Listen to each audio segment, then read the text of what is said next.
J'étais là nerveux, en train de regarder en attendant la surprise. Une grande bâche était sur la maison, la cachant de tous les regards. Tout à coup, j'ai entendu un roulement de tambour et la bâche est tombée au sol. Wow, c'est génial! Ma maison est en or. J'étais stupéfait par ce que je voyais.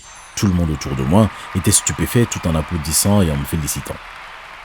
Un homme d'un journal local est venu et a mis son microphone devant mon visage et les appareils photo ont flashé de tous les côtés. Que pensez-vous de votre maison? C'est génial! Mais avant de continuer, n'oubliez pas d'aimer la vidéo, de vous abonner et d'activer les notifications. Si vous le faites, vous pourriez finir avec une maison en or aussi. Comment j'ai eu une maison en or? Eh bien, laissez-moi commencer par le début. Depuis que je suis petit, j'ai toujours aimé les aventures. C'était un peu comme Indiana Jones. Je partais toujours pour des aventures imaginaires. À l'adolescence, j'avais une envie pressante de partir à l'aventure et c'est devenu une obsession pour moi. Dans tout ce que je faisais et partout où j'allais, je cherchais quelque chose de palpitant. Alors quand mes parents ont dit qu'on allait au Mexique pendant les vacances, j'ai eu beaucoup de mal à contenir ma joie. Que j'ai hâte d'y être. Je vais avoir tellement d'aventures au Mexique. Viens maintenant, Tom, ne t'emballe pas trop. Je n'allais pas laisser mes parents ruiner mon humeur. Je savais qu'ils n'aimaient pas trop mon envie d'aventure. Ils étaient toujours inquiets que je finisse par avoir des problèmes. Ok, papa, je vais me calmer. J'ai compté les jours qu'il restait avant notre voyage au Mexique. Finalement, le jour J est arrivé et on est allé à l'aéroport. Au moment où on a atterri au Mexique, je pouvais sentir la palpitation monter en moi. La première chose que je voulais faire était de chercher le trésor perdu. Mes parents se sont regardés sceptiques. Je ne pense pas que tu vas trouver un trésor, Tom. Pourquoi ne profiterais-tu pas de tes vacances à la plage?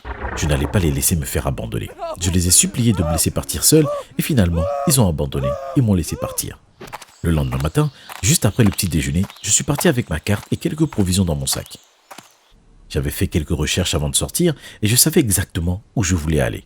Derrière notre hôtel, il y avait une chaîne de montagnes et la rumeur disait des centaines de grottes inconnues. J'étais sûr de trouver quelque chose d'intéressant. Ça ne m'a pas pris longtemps pour trouver un trou dans la montagne. Je suis rentré. Il faisait sombre. J'ai donc allumé ma lampe torche et j'ai commencé à regarder autour de moi. Le chemin menait profondément à l'intérieur de la montagne. Trop profond pour en voir le bout. Je commençais à peine à avancer quand j'ai vu une dizaine de lances sortir du mur, me bloquant le passage. Qu'est-ce que je vais faire maintenant? Je ne peux pas passer. J'ai regardé autour de moi pour voir ce qui avait actionné le piège. J'ai remarqué que j'étais passé devant une lumière rouge. J'ai ouvert mon sac et j'ai pris un livre. J'ai visé et je l'ai jeté à travers le faisceau de lumière. Les lances sont retournées à leur position à l'intérieur du mur. Bon, ce n'était pas trop difficile. J'ai continué un peu plus loin dans le passage. Tout à coup, j'ai entendu un bruit venant au-dessus de moi. Un rocher tombait sur moi. J'ai sauté en avant, réussissant à l'éviter de justesse. Le bruit de celui-ci s'écrasant au sol m'a fait sursauter. Wow, c'était juste, je ferais mieux de rester concentré. Une fois arrivé au bout du chemin, j'ai pu voir une porte devant moi. J'ai essayé de l'ouvrir, mais elle était bloquée et on aurait dit qu'il n'y avait aucun moyen de l'ouvrir. Alors que je commençais à regarder dans la zone, un genre de mécanisme pour ouvrir la porte, j'ai vu un puzzle sur le sol. Il y avait des trous de formes différentes. À gauche du puzzle se trouvait une pile de pierres, toutes de formes différentes. J'ai commencé à les essayer une par une, comme dans chaque trou d'un puzzle. Oui, j'ai crié de joie quand j'ai trouvé la première pierre qui allait parfaitement dans le trou. Un par un, j'ai commencé à remplir le puzzle jusqu'à ce qu'il ne reste finalement plus qu'un trou. J'ai fouillé le tas de pierres, mais rien ne semblait convenir. Juste au moment où j'étais sur le point de perdre espoir, j'ai remarqué un petit rebord construit sur le rebord de la roche. Je me suis levé et bien sûr, au-dessus du rebord se trouvait une petite pierre. Je l'ai placée dans le dernier trou. Dès que je l'ai mis, j'ai entendu un bruit étrange de grincement et la porte devant moi a commencé à s'ouvrir. Quand j'ai vu ce qui se cachait derrière la porte, j'ai failli tomber dans les pommes. La pièce était remplie avec des tonnes d'or. J'ai couru à l'intérieur et j'ai commencé à remplir mon sac. Il y en avait tellement que c'était impossible de tout prendre. J'ai décidé d'en prendre un maximum et de revenir plus tard reprendre le reste. Quand je suis retourné à l'hôtel, j'ai couru vers mes parents. « Maman, papa, j'ai trouvé le trésor !» Qu'est-ce que tu as trouvé? Certainement de faux bijoux ou quelque chose du genre, je parie. J'ai ouvert mon sac et j'ai montré l'or à mes parents. Il n'y a rien de faux là-dedans. Et il y en a encore beaucoup plus dans les montagnes. Je pense que tu ferais mieux de me montrer ce que tu as trouvé, Tom. J'ai emmené mes parents dans la pièce remplie d'or. Quand ils ont vu la quantité qu'il y avait, ça les a extrêmement surpris.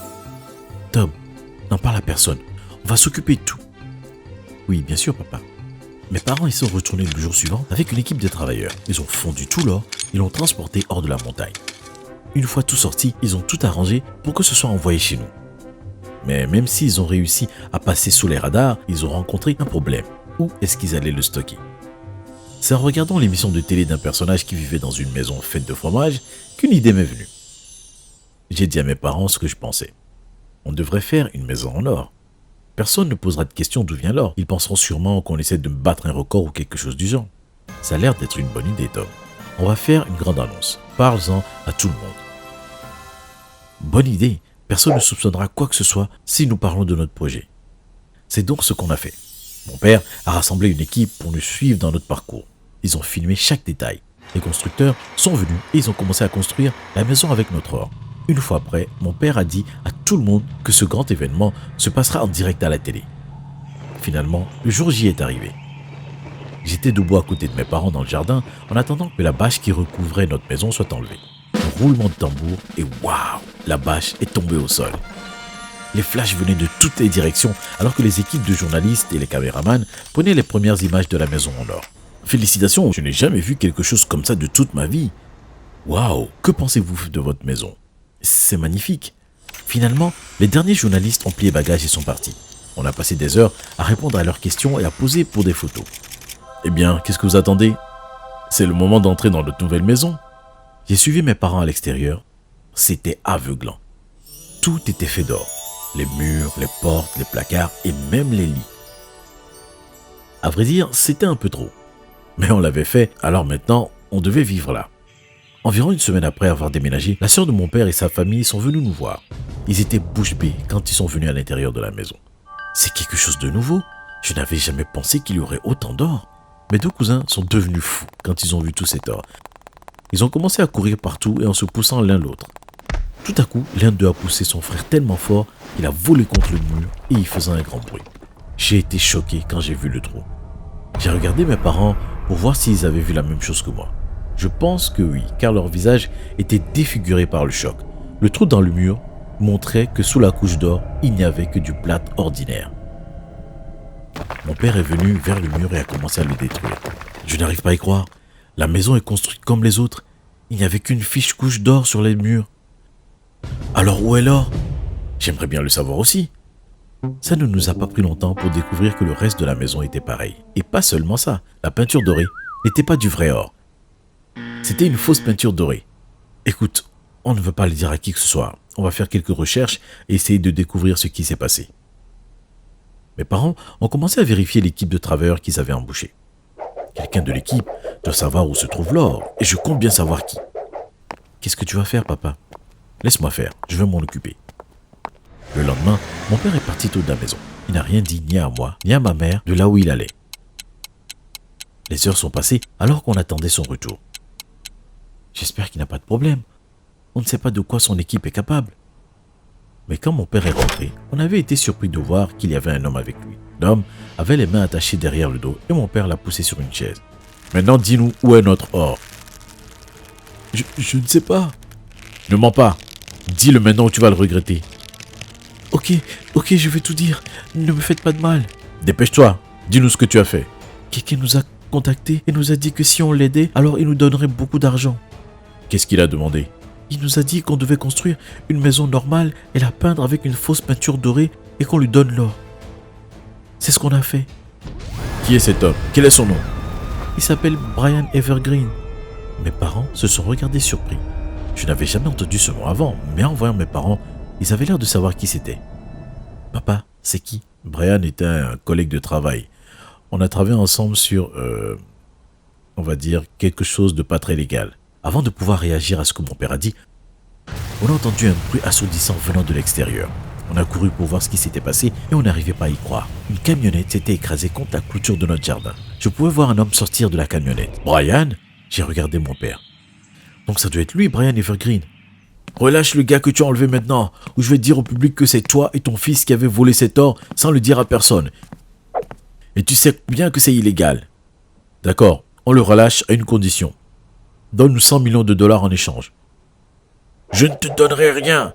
Dans ce cas, on va dire à tout le monde que tu nous as volé cet or. Je n'ai pas l'or. Qu'est-ce que tu veux dire par ça? Le gars nous a dit qu'il te l'avait donné. Oui, c'est vrai, il a bien fait. Et j'ai tout jeté dans l'océan. Quoi? Pourquoi tu as fait ça, espèce d'idiot? Tu sais exactement pourquoi j'ai fait ça, n'est-ce pas? J'ai regardé mes parents pour essayer de comprendre de quoi ils parlaient. Mais aucun d'entre eux ne m'a dit quoi que ce soit. Est-ce que tu crois que je vais te laisser tranquille avec ce que tu m'as fait? Tu m'as vendu après ce qu'on a fait ensemble. Et j'ai passé les 10 dernières années de ma vie en prison. J'ai attendu pour me venger et maintenant j'ai réussi. Tu l'as bien mérité. J'ai regardé mes parents et ils avaient l'air désemparés. Et c'est exactement ce que je ressentais aussi. Après tout ce travail, après avoir trouvé le trésor, l'avoir ramené et avoir construit cette maison, tout ce qui nous restait était une maison ordinaire avec une couche horrible de fausses peintures dorées.